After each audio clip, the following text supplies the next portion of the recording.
લક્ષ્ય ન્યૂઝ, એક નજર, એક લક્ષ્ય.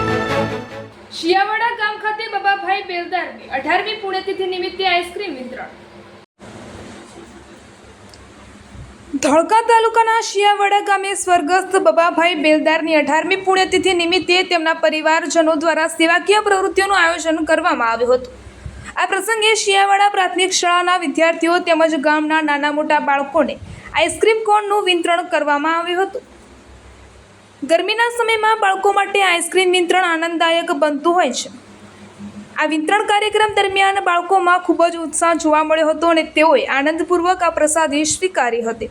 આ કાર્યક્રમમાં ગ્રામજનો તથા શાળાના શિક્ષકો પણ ઉપસ્થિત રહ્યા હતા અને પરિવારજનોની આ સેવાભાવી પહેલને બિરદાવવામાં આવી હતી. પરિવારજનો દ્વારા જણાવાયું હતું કે સ્વ બબાભાઈ બેલદારની યાદમાં દર વર્ષે સમાજહિતના કાર્યો કરવામાં આવે છે, જેથી તેમની સ્મૃતિ જીવંત રહી શકે અને સમાજને પણ તેનો લાભ મળે. આ પ્રકારની પ્રવૃત્તિઓથી યુવા પેઢીને પણ પ્રેરણા મળે છે અને સમાજમાં સેવા અને સહકારની ભાવના વધુ મજબૂત બને છે. ગામના અગ્રણીઓએ જણાવ્યું હતું કે આવા પ્રસંગો માત્ર સ્મરણ માટે જ નહીં, પરંતુ સમાજને એકતા અને માનવતાનો સંદેશ આપવાનું કામ કરે છે. આ પહેલને જોઈને અન્ય યુવાનોએ પણ આવી સેવાકીય પ્રવૃત્તિઓ કરવા માટે પ્રેરણા મળી રહે છે. રિપોર્ટર રોહિત બેલદાર,